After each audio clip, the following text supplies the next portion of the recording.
Jason Aldean, #1 now with his song Try That in a Small Town. And of course, some people in America really don't like it. So, Mike, they boycott. That's right, and they boycotted him all the way to #1. There were a lot of people that were screaming about the trans can with Bud Light.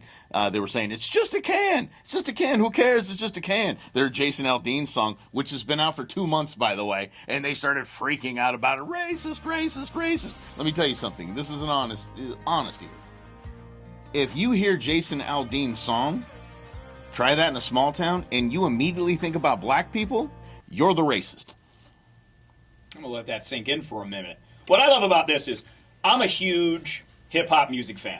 How did I find out about hip-hop music? Well, I was like 10 years old. There was this hubbubaloo boycott of this group called NWA. I don't even know what it stands for. I'm kidding. Ha! But it For nice men with attitudes. Yes. But it creates this, I guess, recognition of what is that? Maybe I'll go listen to that. And from that, I became hooked on hip-hop. So it has the opposite effect sometimes, boycott. Now, in the Bud Light case, awareness is already there. Anybody who drinks beer knows what Bud Light is, unless you're not from America, and even then you probably do. So for them, doing what they did to basically, I don't know, slap their own fans in the face, there's a different reaction. So the boycott actually worked. The Aldean, because you'd never heard about it, like I had never heard about NWA, Mike, that is that recognition to go, oh, let me try this song out, bang, #1. But I mean, look at it. It's usually the opposite effect when you freak out or when you overreach. Look politically. Obviously, the left side is going after Donald Trump in every which way they can. They're looking at any jaywalking ticket that he potentially might have had in his entire life. Every time they say, we've got him, he fundraises about $7 million, and it keeps on going and going and going, right to the top, polling at nearly 50%. It's having the opposite effect. Last week, RFK Jr. was in a hearing about censorship. The Democrats tried to vote to censor him during the censorship hearing. I'd like to raise a point of order. Young lady, state a point of order. Point of order pursuant to House Rule 11, Clause 2, which Mr. Kennedy is violative of. I move that we move into executive session because Mr. Kennedy has repeatedly made despicable anti-Semitic and anti-Asian.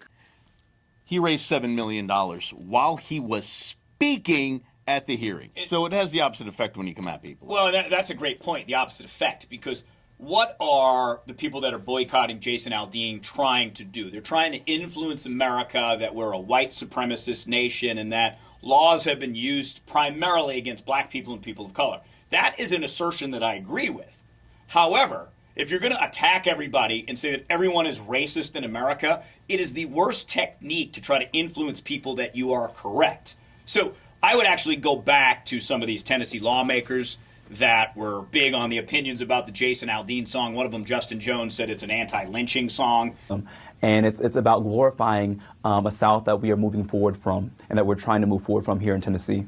And it's a lynching anthem. Lynching anthem. Sorry, lynching yes, anthem I said anthem. lynching anthem. So he says it's a lynching anthem. And I look at that and I say, okay, man, maybe deep down you think you're right, but not many people actually think you are. So you're delivering your message, even if you think you're right, in the worst possible way, because not only do you elevate Jason Aldean, you also downplay your own causes.